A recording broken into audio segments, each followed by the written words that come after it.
Good day, ladies and gentlemen. Good evening, good night, good morning. And my name is David Floodstrand, and I am your host here on Third Strike Radio, Jazz and Funk. And this episode, we're going to be featuring an extraordinary tenor saxophone player, well known in the Chicago area. His name is Mike Finnerty, and he will be my guest. And we're going to be doing quite an extensive interview this evening, and it's going to go probably more than one episode, because Mike has a lot to say, and we want to hear it all. We're going to actually start out with a song by Mike Finnerty and his quartet. This is going to be Blues Most Every Night.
Okay, I am here with Mike Finnerty, a very, very fine tenor sax player. Do you play other saxes? Primarily tenor, yes? I do. I play soprano. I also play some alto, even though I'm not that comfortable playing it. I've played alto in the past, but mostly tenor and soprano. Mostly tenor and some soprano. Oh, okay. And when did you start playing? How long did you... The story of how I started playing saxophone is a little curious because I was a drummer first, or I wanted to be a drummer first because my father was a drummer. Really? And when I wanted to get in the band at Lane Tech High School, they had too many drummers, and I was given the choice of several other instruments, including orchestral instruments, to try. I started at the beginning level. Bass violin was one of them. The thing is, I often wonder how my life would have been if I had taken up the bass violin at the time instead of the saxophone. I might have worked more often in the past. But I started playing saxophone. In fact, I can tell you the exact date I started playing saxophone. I started playing saxophone the day after Easter in 1971. Huh. What happened was I was down where my father was playing a gig on Easter. It was our family tradition to go down to where he was playing on Easter. And he had a friend who played saxophone in the Franz Bentler band with him, a guy named Lou Ott, who said, "Yeah, you can try my saxophone, sure." And I tried it, and I was starting to make some sense out of it. And he says to my father, "You should get him a saxophone." And then after that was the incidents where they said, "You can't play drums, you'll have to try something." And I had tried saxophone already, so I decided to go with saxophone full time, and that's what happened back then. And the rest is sordid history. Indeed. Did you were you able to make a tone right off the bat? Or? Yeah. How did the reed feel to you? Did it feel like natural, or did it feel? It felt a little strange, but the thing is, I thought this is so cool. I've got to try this, and I got used to it, and things sprouted from there. Yeah. So, did you play it on the mouthpiece on the sax, or yes. just? Well, the first lesson where you squeak on the mouthpiece. I got that first. Oh, okay. And then he put it on the neck of the mouthpiece. Says, "Now try this." And then he put the that on the horn. Says, "Now try this." And by the time the third try around, says, "This is C, this is B, this is A, this is G," and I was able to actually play the notes. And not squeaking. Well, there was a little bit of squeakage. There's always going to be when you have a beginner. Squeakage. Squeakage. Write that down. Squeakage. I like it. Okay. Wow. That's pretty. Did you get a fever after that, or did you just say, "Okay, well, since I can't do the drums, I'm going to try this"? And is that kind of like where we were at? At the time, I was not in the music course at Lane Tech. I was in the drafting course, and I felt it wasn't for me. Later that year, September of '71, I transferred over to the music course at Lane Tech, and that's when I first started playing saxophone. We rented a horn for me during the summer beforehand, so I had some kind of. Let's put it this way: my first day in beginner band wasn't the first time I ever touched a saxophone. Yeah, well, that's cool. You know, was it an alto? No, it was a tenor. It was a tenor right off the bat. Wow, cool. So, your father was a musician. He was a drummer, was he not? That's correct. Yes, and my father started out being a jazz player in the '30s. However, he in Chicago, right? Well, my father was from Ohio. Uh-huh. He was from Mansfield, Ohio, and he came to Chicago in the I believe just after World War II. He came here because all during World War II he was playing in a casino in Havana, Cuba. Really? Yes. And he was primarily a jazz player at the time. However, he took to the relatively better financial security of playing in the hotel bands. And my at the time, security. Yes, at the time, financial security, yes. He played with the bands of Ernie Leipold and Frank York. And he toured for a while with Jan Savitt, which was a swing band that had a hit 720 in the books. And he also played with various trad jazzers. He played with Jimmy McPartland and Bud Freeman and that sort of thing. You know, in fact, when I met Bud Freeman and I told him who my father was, he said, "Your dad was that crazy son of a blankety blank." You know. Wow. Cool. Yeah. So, my mother was a nightclub singer. She was. Yes, she sang under the name of Gloria Brown. She also waitressed when she didn't have gigs. Yeah. And she met my father at the Normandy Club, which was the bar that was in the Aragon. Yeah, okay. At the time. Wow. In fact, I have good reason to believe that I was conceived after a night at the Green Mill back in 1956. You know, the Green Mill's been around for a while. Indeed it has. And my mother waitressed at the Green Mill for a while during that time, too. So I probably have a farther back history at the Green Mill than almost anybody that's associated there now. Interesting. Wow. So she was a singer, he was a drummer, and they made beautiful music Yes, of course. together. You know, in fact, another interesting story before we go on. When my mom used to sing me lullabies to sleep, she didn't sing me lullabies, she sang me standards. Those are... And great. a lot of those tunes I play to this very day. Yeah. You know, so I got kind of an impromptu music education without even knowing, even realizing that I was getting one at the time. Absolutely. So. I think there's something to be said for that, you know. Yes. My mom told me that she used to play lots of Charlie Parker and Chet Baker records, all kinds of stuff when I was in the womb, and that was in the middle 50s. And interestingly enough, years later, when I had heard Chet Baker one day, I turned and I went, "Who's that?"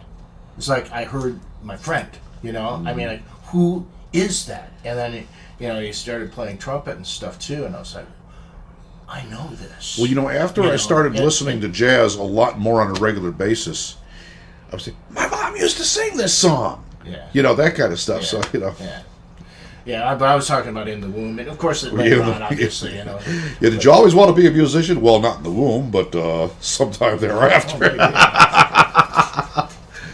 So your folks, I guess, didn't use the rhythm method. Oh, boom. But I want to tell you, well, that's really fascinating, man. So when you were young, did your dad or your mom or both of them take you to any existing jazz venues in Chicago? I saw a few, yeah. What were they? I saw a few. I don't remember exactly. To tell you the truth, at the time, I was more interested in playing baseball and playing Army when I was 7, 8 years old. Yeah. I do remember quite often, there was a friend of my dad's who was a trad player. His name was Willie Sherman, and he was a bassist. And they lived on School Street. You know where School Street is? By Belmont. Mm-hmm. I know. And I have vague recollections of going there where there would be jam sessions, and I just thought it was I thought it was cool. I did think it was cool. Yeah. Well, it is cool, but it doesn't think it's cool, man. Should go to school. That's correct. Otherwise, they'll be a fool. You know what you're talking about. I hear you. So, that's really interesting. We have a similar, some similar parallels. Obviously. Maybe some people may know, maybe they don't. But I grew up in a jazz family, of course, as well. Is your dad, and Yeah. So so I have some of that early experience, those sorts of things. You played at a lot of places. When I first caught wind of you, and we first kind of got on each other's radar and started hanging out. Velvet Pearl in 1976. Yeah. Yes. Yeah, and I was there. My band played there.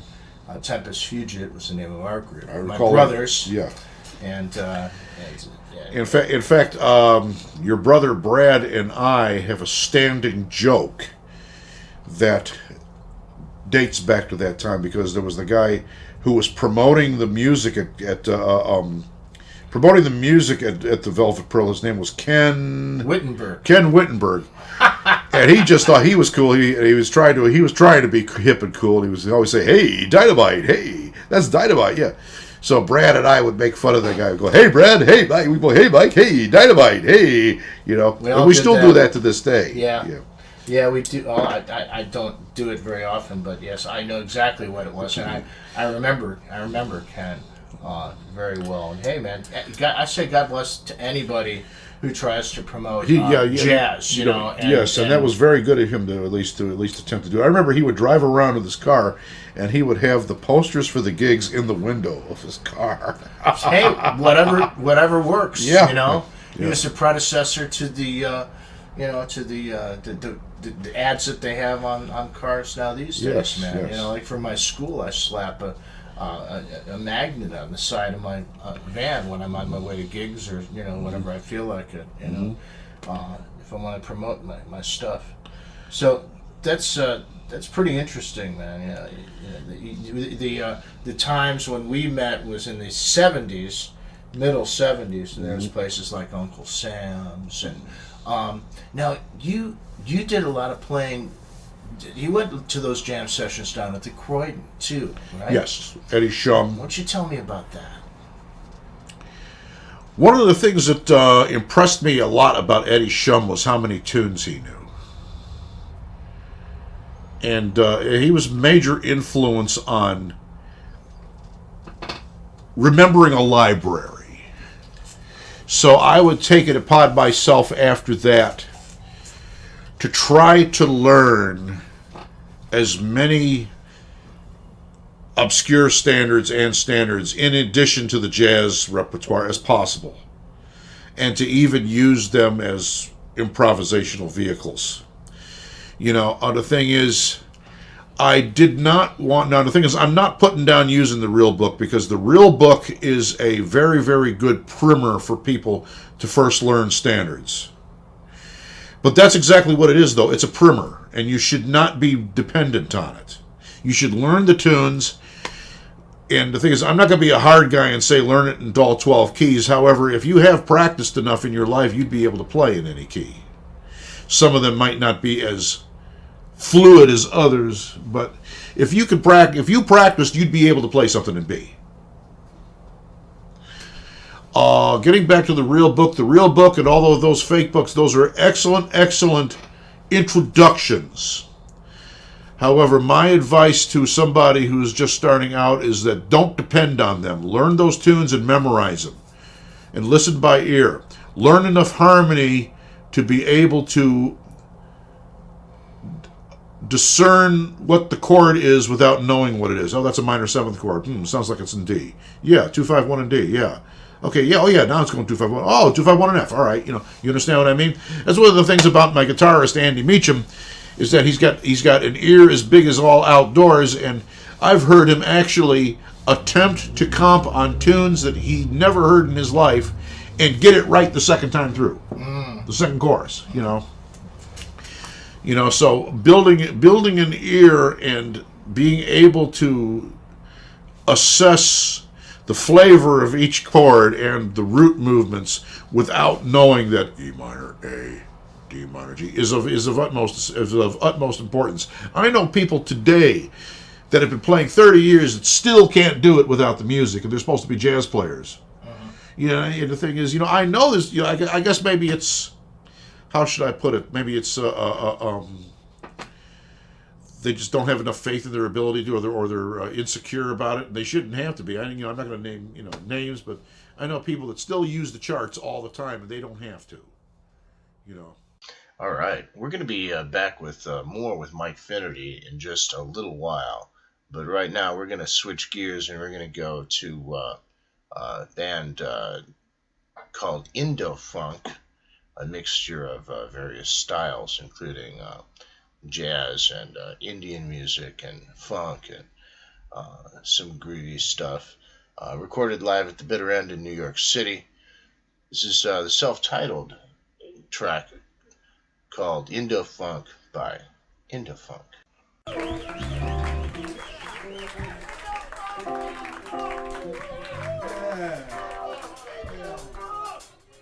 Does anyone have a guess as to what the name of this song is?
Hi, I'm Tara Nova. And I'm Paul Hampton From Black and Tan. And you're listening to Third Strike Jazz. And fun. Up next, a great band called Black and Tan. We've played before on this show. And this one is called Come Rain, Come Shine.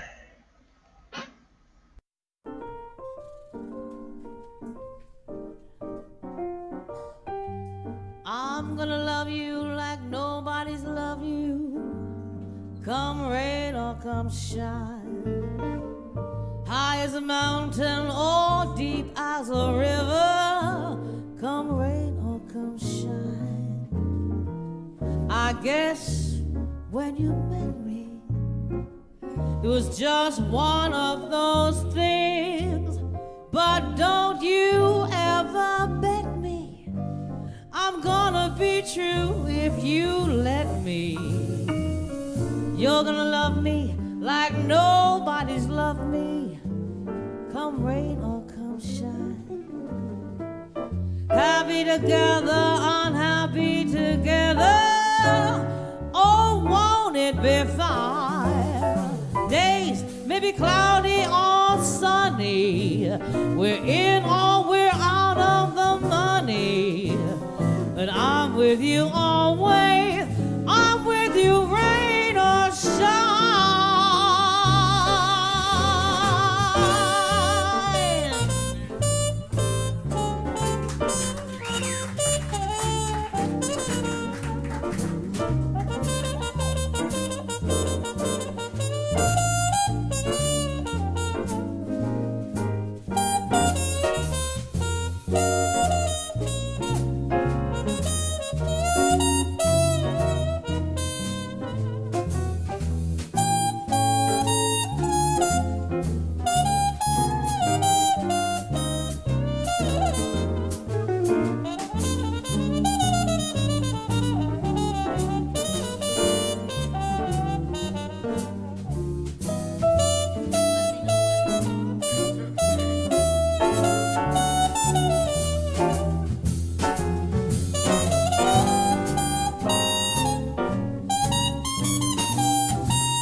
You're gonna love me like nobody loved me. Come rain or come shine. Deep as a river or high as a mountain. Come rain or come shine. I guess when you met me, it was just one of those things. But don't you ever bet me, 'cause I'm gonna beat you if you let me. You're gonna love me like nobody's loved me. Come rain or come shine. Happy together, unhappy together. Oh, won't it be fine? Day maybe cloudy or sunny.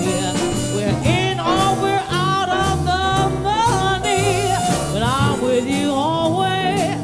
I'm with you, rain or come shine. Rain or come shine. Rain or come shine. Rain or come shine.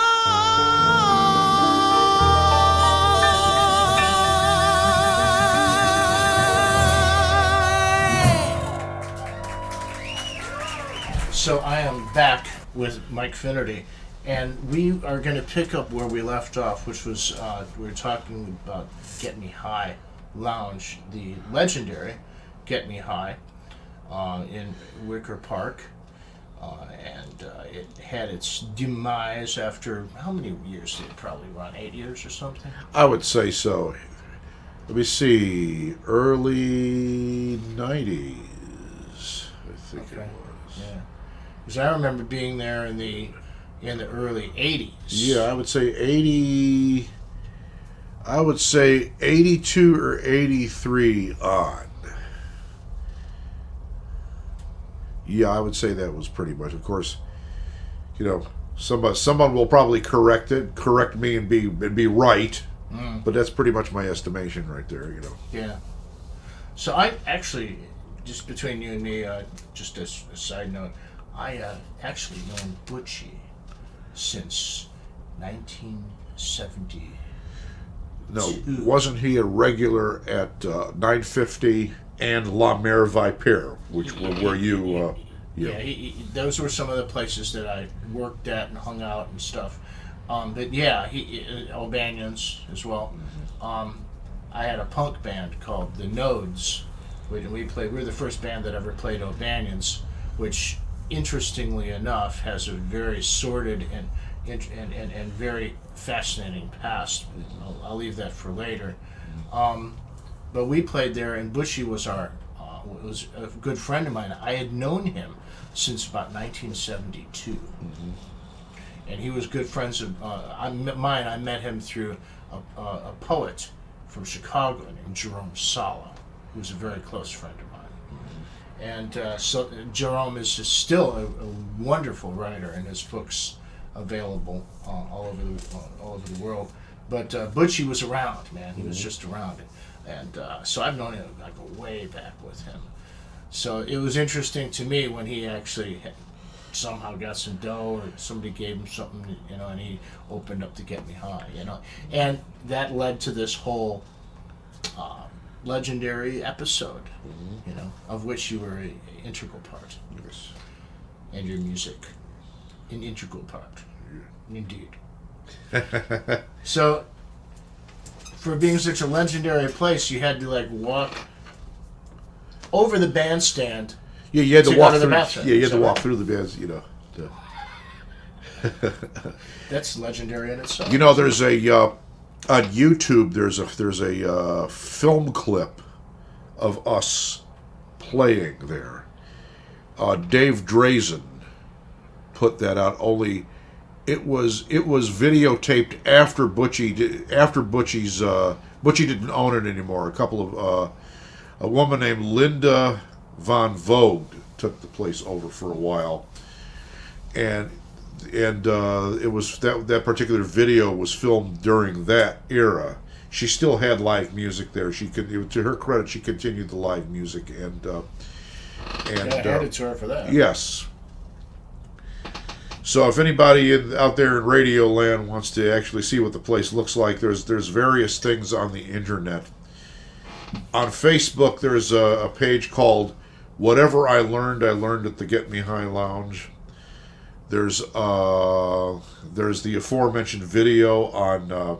Also, there is an episode of Wild Chicago where Ben Hollis came down to the Get Me High, and that is on YouTube also. Oh, that's awesome. Yes. Yeah.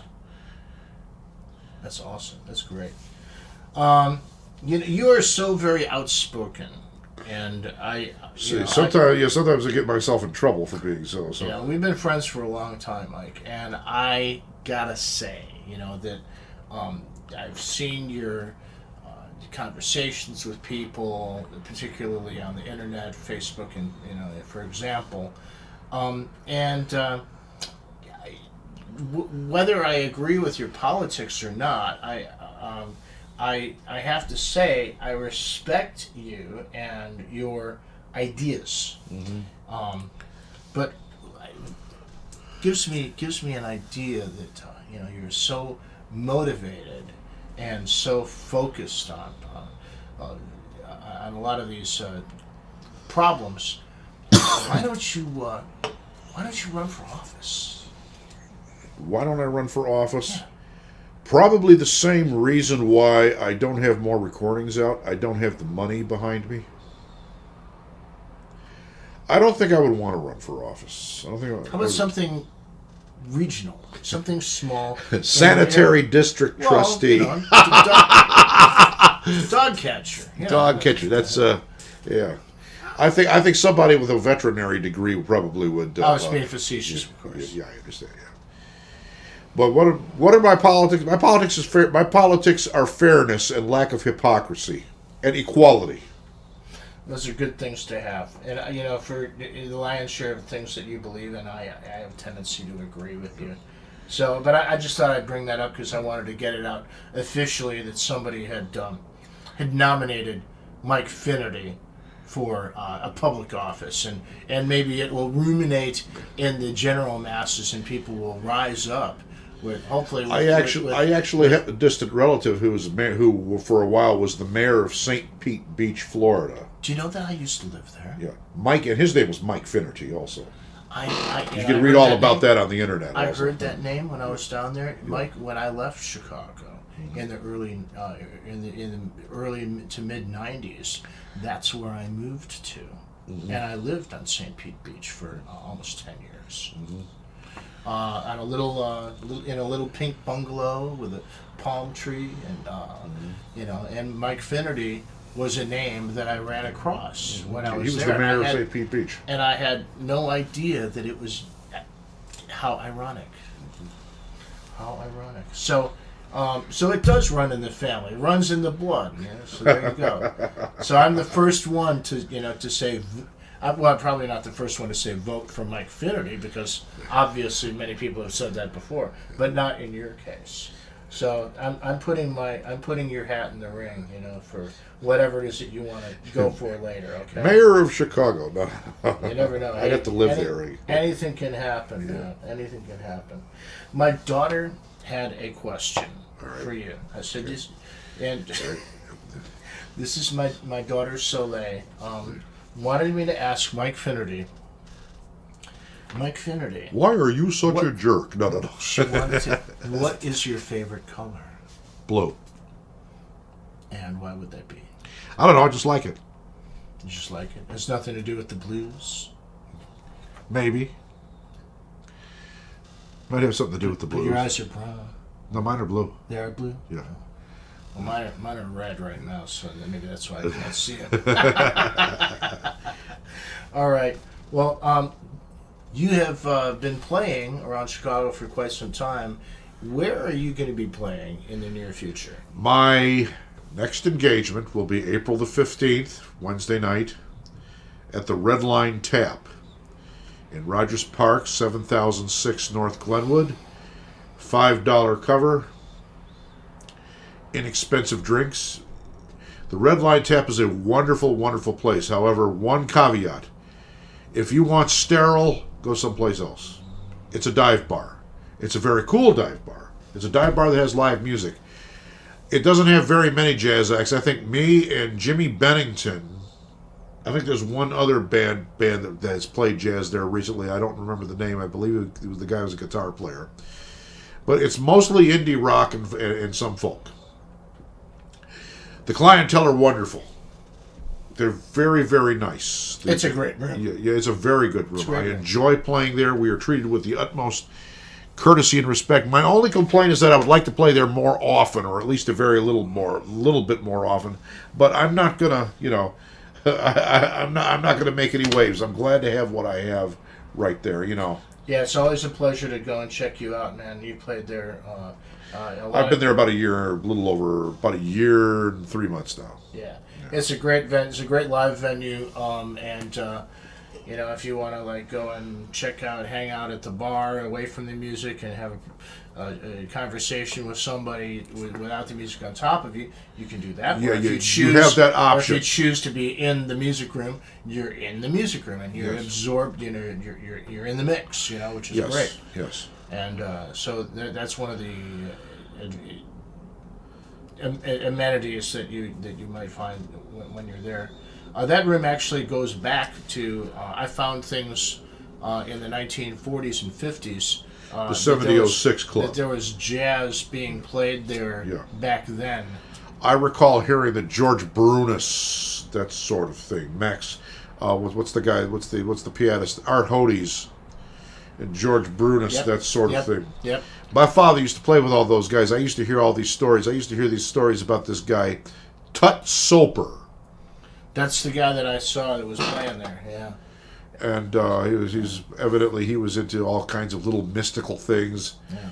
Then there was another guy, an alto sax player, Boyce Brown, who wound up being a monk. Not to be confused with Thelonious, yeah.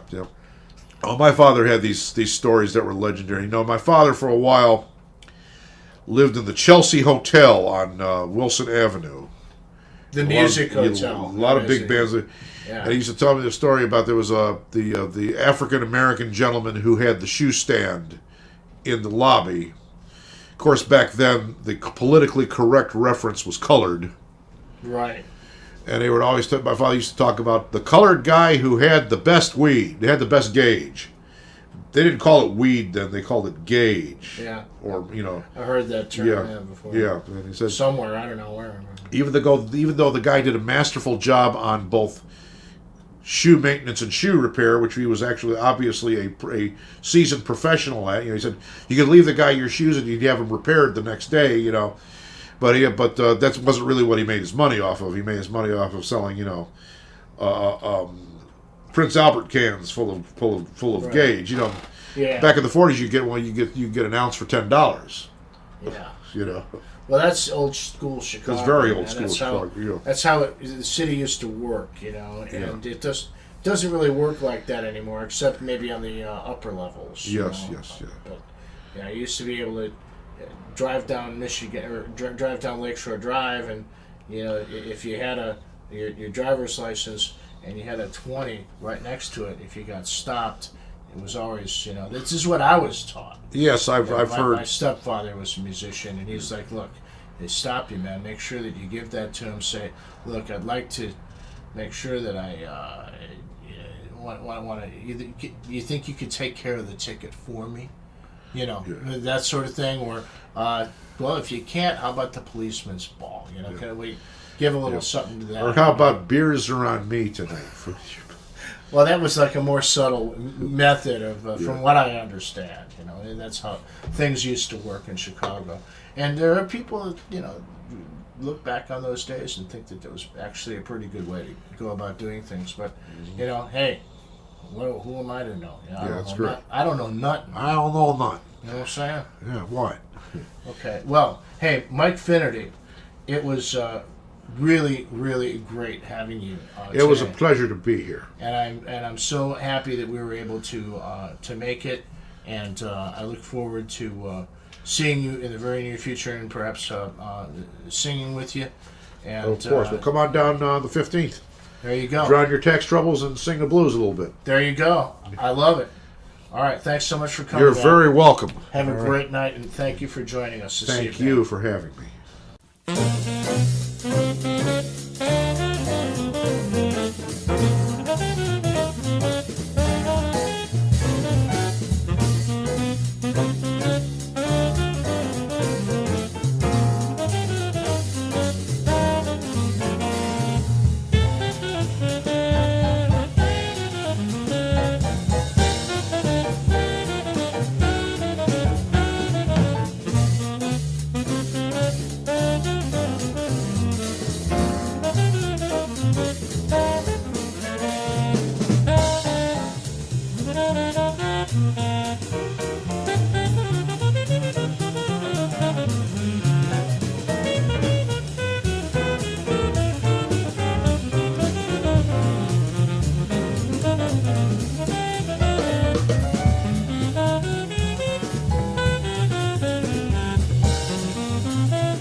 things up with Mr. Mike Finnerty and his band. Thank you so much for joining us this evening, ladies and gentlemen. Of course, I'd like to thank Mike Finnerty for joining us as well. He's got a gig coming up on April 15th. I believe it's tax day at the Glenwood Tap, 7006 North Glenwood. That's just north of the Morse L here in Chicago. And him and the Heat Merchants, his band. And I think you definitely want to check that out. Thank you so much for joining us. And we look forward to being with you again in the very near future. I'm David Floodstrand for Third Strike Radio, Jazz and Funk. Thank you so much, and have a great day.